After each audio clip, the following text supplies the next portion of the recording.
Deputy Executive Director and Legal Director Katie Townsend oversees the Reporters Committee's legal services portfolio and leads its impact litigation efforts. She regularly represents news organizations and journalists, including documentary filmmakers, in public records, court access, and legal defense matters. Under her leadership, Reporters Committee attorneys have secured several key victories for journalists and the First Amendment.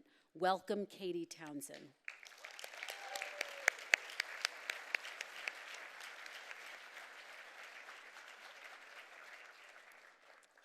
Good evening. The day-to-day work of Reporters Committee attorneys truly exemplifies our ethos as an organization. No case is too big or too small for our attorneys to tackle, and news stories with state and local impact matter and deserve the same legal support as stories with national and even international impact. You've already heard tonight about one of those internationally impactful stories. It was through years-long, still ongoing litigation by Reporters Committee attorneys that Azmat Khan was able to obtain the thousands of Pentagon records that formed the backbone of the civilian casualty files. But at the same time, Reporters Committee attorneys were representing Azmat in New York federal court. They were also representing WTHR-TV, a local news station in Indianapolis, in a state public records battle to force a local school board to disclose the factual basis for its suspension of a high school football coach. Our attorneys took that case all the way to the Indiana Supreme Court and won.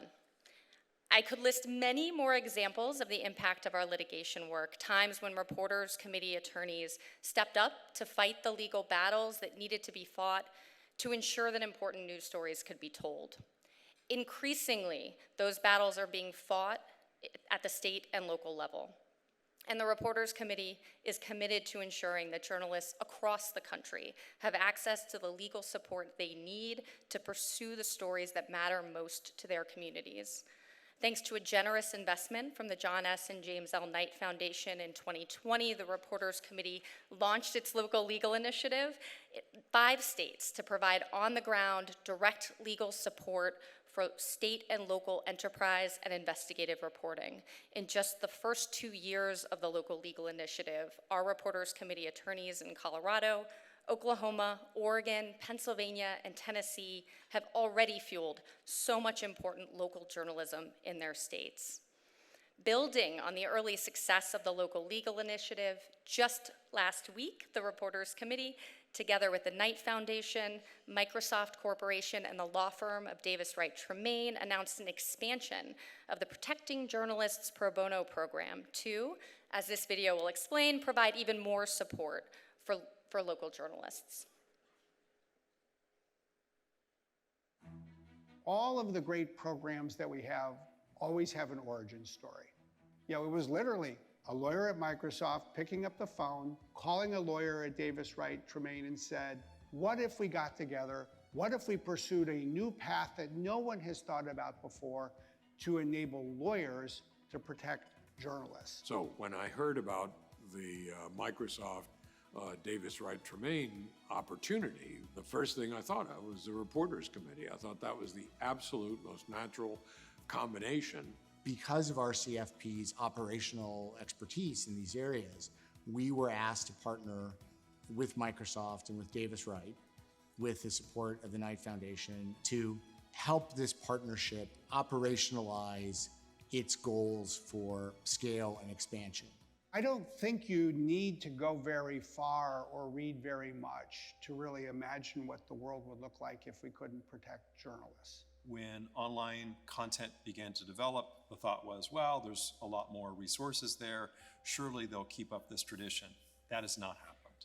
What I've learned through the program is actually just the range of legal issues that newsrooms face and how expensive it can be to actually get legal expertise to help solve some of those problems. One of the easiest ways to kill a story is to threaten a publisher with a lawsuit. And you know, some people wouldn't publish. They just wouldn't publish an article for fear that they would be sued by the target of the article. We have a duty to stand up.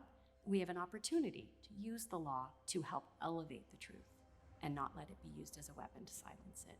When you have access to legal, that is when the most information, the important information, goes out to the communities that need it the most. The way that DWT and Microsoft conceived this program was to train non-media lawyers to work with journalists. It combines a committed media lawyer from Davis Wright or some other law firm working with a client, either that they select or a client that they want to work with, to provide that legal support, because it will hopefully expand the bench of lawyers. The client that I've had done the most work with is Open Vallejo. And that's an organization that is serving a totally underserved community from a journalism perspective. That organization is shining a bright light on these things that the citizens really care about. I think all of this really connects together, and it's what we're going to need to do together here at Microsoft if we're going to have the contribution we want to make. The fact that for the first time in the pro bono history, you have a law firm, a company, a nonprofit, and a foundation working together towards a common goal. This new program is exactly the right formula at exactly the right time.